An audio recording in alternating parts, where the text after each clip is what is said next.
Hello, kumusta po kayo? Short reading lang tayo. So, kunin natin energy mo and the person mo. Okay, healing. Of course, hindi po sa lahat mag-resonate. If ever, pa-like na lang din po. Ayan, okay. So, palagay ko, meron ditong ikaw to. So, energy mo to. So, ikaw, kaya mo mag-cut ng tao, ano?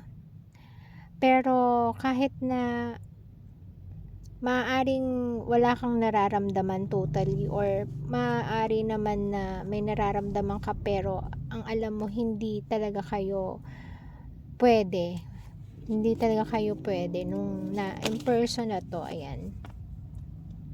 Or maaaring hindi kanya pinapahalagaan kaya kinat mo na tong person mo pero nasasaktan ka. Pero kahit ganun, talagang ilabanan mo yung pain na yan. And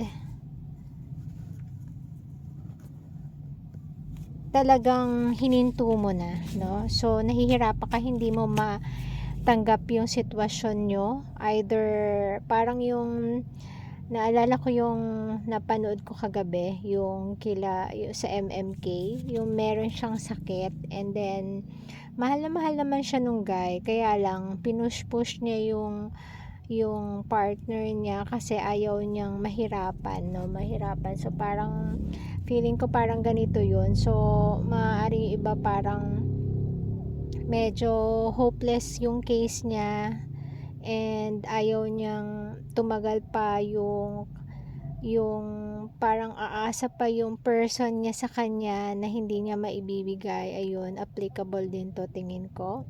Ayan. Pero yung iba naman sa inyo, nakikita ko parang nahihirapan din sa sitwasyon, parang feeling walang security na maibigay yung kanyang person. So, mas pinili mo na lang na hihinto na lang yung relationship nyo dahil puro sakit lang naman ang naibibigay sa'yo. Walang security, walang kahit ano, hindi mo alam kung ano magiging ending ninyo. Wala siyang binibigay na ganun. Maaaring yung iba, wala naman label, parang kayo lang, parang usap-usap lang kayo na parang kayo pero hindi kayo. Ayan. So, tingnan natin si person mo. Ayan. 5 of Pentacles. Okay, si person mo, si 5 of Pentacles. Sorry, medyo ayan, 5 of Pentacles, si person. The Sun. Ang tingin naman sa'yo ni person, parang napaka out of his league. So, parang ikaw, okay ka na, ang career mo, okay na, pero siya, napakalayo niya para sa iyo. Yung iba namang person nila, no? Yung ibang person naman nila, parang nakukulangan sa maaaring magkalayo sila ng economic status, ano? Maaaring wala siyang pera, ikaw napakarami mong pera, ayan. Parang lahat kaya mong puntahan, kaya mong mabili, pero siya parang ang layo-layo ng feeling niya, parang low na low ang feeling niya, no? Pagka naaalala ka niya. Ayan. Pero masaya siya kapag ikaw ang kasama niya, ganyan. Masaya siya. Ayan. So, hingi tayo ng advice sa Page of Swords. Ayan. Devil. Okay, 3 of Cups. Okay. So, maaaring yung person mo mahilig lang sa labas-labas, ganyan, parang happy-go-lucky. So, parang medyo may pagka-immature siya, no?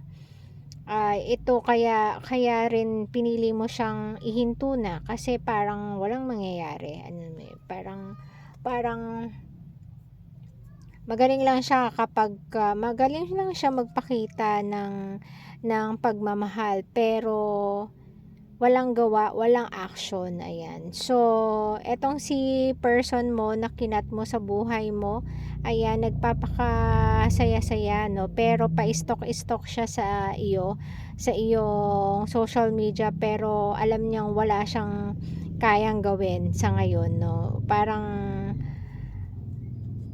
Parang nag-iintay siya, pero wala siyang magawa. Alam niya yung capacity niya at capacity mo napakalayo. So, dinadaan na lang niya sa labas-labas, ayun, sa pagsama-sama sa mga kung kani-kanino, sa mga barkada, or sa maybe yung iba sa mga friends na babae, ganyan, maaaring nababalitaan mo siyang ganun, na akala mo masaya siya, pero hindi. Sobrang nanghihinayang siya sa paglayo mo at pag-iwan sa kanya.